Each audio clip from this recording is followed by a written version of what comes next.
Saudara-saudara yang terkasih di dalam Tuhan Yesus Kristus, saya mengajak saudara-saudara untuk membaca surat Filipi pasal yang kedua, ayat 14 dan ayat yang ke-15.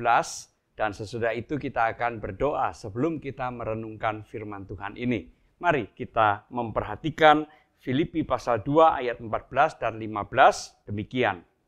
Lakukanlah segala sesuatu dengan tidak bersungut-sungut dan berbantah-bantahan, supaya kamu tiada beraib dan tiada bernoda sebagai anak-anak Allah yang tidak bercela di tengah-tengah angkatan yang bengkok hatinya dan yang sesat ini.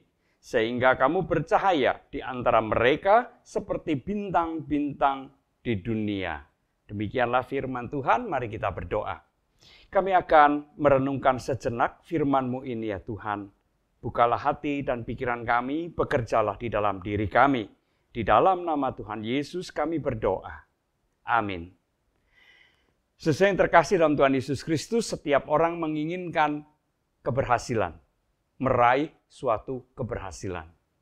Tetapi apa sih maknanya keberhasilan itu? Sesuai yang saya kasih, tentu setiap orang punya pemahaman, punya konsep tentang apa itu berhasil, apa itu keberhasilan. Menurut saya, keberhasilan itu harus disertai atau di dalamnya harus terkandung sukacita.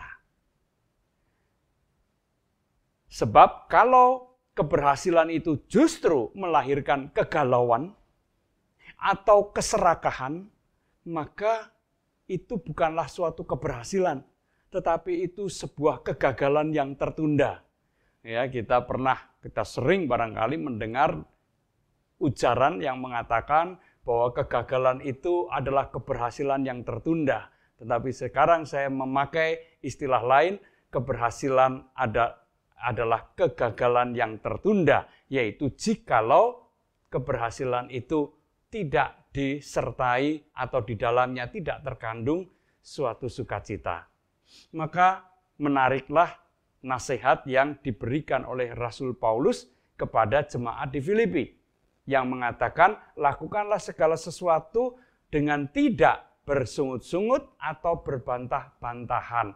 Artinya, jangan melakukan itu dengan keterpaksaan, sehingga kemudian berkeluh kesah, bersungut-sungut, atau bahkan kemudian melahirkan berbagai pertengkaran dan pertikaian. Kalau melakukan segala sesuatu disertai dengan suasana semacam itu, maka kalaupun meraih keberhasilan yang diperolehnya tidak akan memberikan sukacita, tidak akan melahirkan sukacita.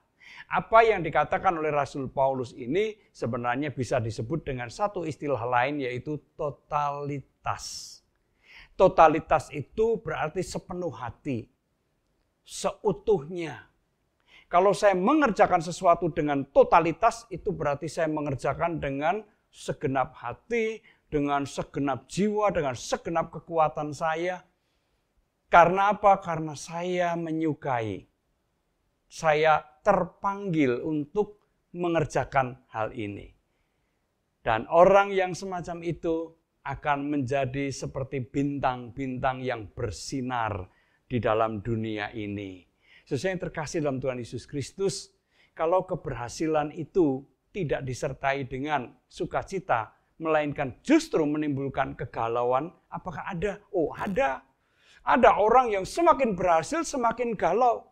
Kenapa galau? Karena ia sadar bahwa akan muncul banyak saingan. Sehingga keberhasilan itu justru menimbulkan kekhawatiran, kegalauan bahwa suatu saat dia akan dikalahkan oleh saingannya, dia akan tersingkir, dan sebagainya. Atau keberhasilan justru tidak melahirkan rasa syukur, melainkan melahirkan kerakusan, keserakahan. Lalu tidak mengenal puas, tidak mengenal kata cukup, pokoknya kurang, dan kurang. Sesuai yang terkasih dalam Tuhan Yesus Kristus, keberhasilan sebagaimana yang dinasihatkan oleh Paulus tidak akan membuat kita jatuh pada kegalauan ataupun keserakahan. Tetapi keberhasilan karena kita melakukan sesuatu dengan penuh kesungguhan sebagai panggilan hidup, sebagai panggilan jiwa, melakukannya dengan penuh totalitas, maka itu akan melahirkan sukacita.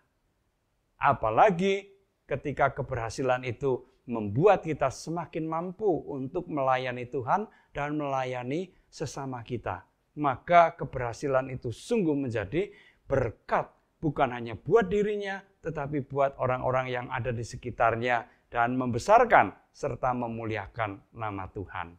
Kita boleh bercita-cita meraih keberhasilan, tapi raihlah itu sebagaimana yang Tuhan kehendaki. Lakukan segala sesuatu itu, apapun yang kita kerjakan sebagai panggilan jiwa, panggilan kehidupan, panggilan Tuhan. Sehingga kemudian kalau kita meraih keberhasilan, maka sungguh keberhasilan itu akan menyukacitakan hati kita. Tuhan memberkati kita semua. Amin. Mari kita kembali berdoa. Ya Tuhan, meteraikanlah firman-Mu di dalam hati kami, agar supaya firman-Mu menerangi perjalanan hidup kami. Terima kasih, berikanlah senantiasa kepada kami ya Tuhan, hikmat dan kebijaksanaan, sehingga kami dapat menjalani kehidupan ini dengan baik, benar, dan seturut dan sesuai dengan kehendak Tuhan. Di dalam nama Tuhan Yesus kami berdoa. Amin.